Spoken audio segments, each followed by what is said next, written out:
So finally આપણે કેપકટનું new version આવી ગયું છે મિત્રો, કે જેમાં કોઈ પણ એરર આવતી નથી. બરાબર, જે પહેલાં વર્ઝન હતા, જે તમને મેં એક આપ્યું હતું વર્ઝન વિડીયો દ્વારા, તેમાં એરર આવી રહી હતી. તમને મેં વિડીયો આપ્યો તેના બીજા જ દિવસે ઇન્ટરનેટ એરર આવી રહી હતી.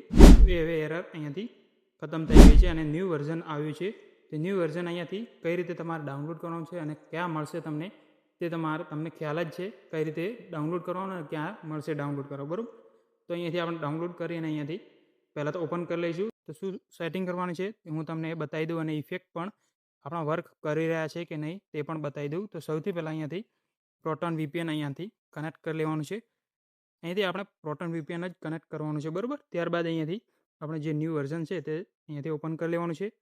ઓપન કરી અને અહીંયાથી તમને કઈ સેટિંગ કરવાની છે તે તમને હું અહીંયાથી બતાવી દઉં.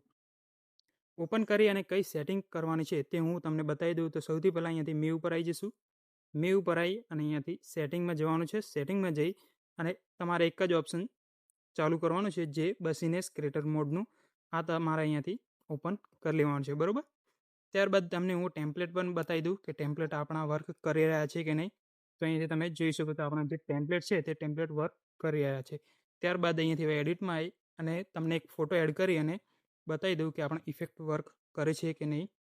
ઇફેક્ટ અહીંયાથી ફોટો એડ કર્યા બાદ અહીંયાથી હવે તમને હું બતાવી દઉં કે ઇફેક્ટ આપણા વર્ક કરી રહ્યા છે કે નહીં. તો અહીંયા વિડીયો ઇફેક્ટમાં ક્લિક કરીશું અને અહીંયાથી આપણા જે ઇફેક્ટો છે તે ઇફેક્ટો સ્મૂથલી અહીંયાથી વર્ક કરી રહ્યા છે. ત્યારબાદ તમને હું બતાવી દઉં એનિમેશન પણ. તો એનિમેશન પણ આપણા અહીંયાથી વર્ક કરી રહ્યા છે. તમે જોઈ શકો છો આપણા બધા અહીંયાથી વર્ક કરી રહ્યા છે.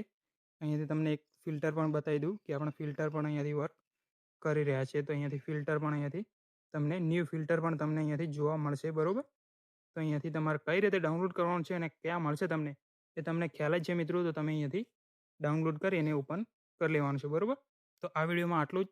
જો તમારે કોઈ પ્રોબ્લેમ આવતી હોય કે સ્ટેટસ કેવું બનાવવું છે તે તમે મને કોમેન્ટ કરી શકો છો. તો તેના ઉપર આપણે પ્રોબ્લેમ અથવા તો સ્ટેટસ બનાવીશું અને ટ્યુટોરિયલ અહીંયાથી મૂકીશું. તો આ વિડીયોમાં આટલું જ. મળીએ બીજા વિડીયોમાં.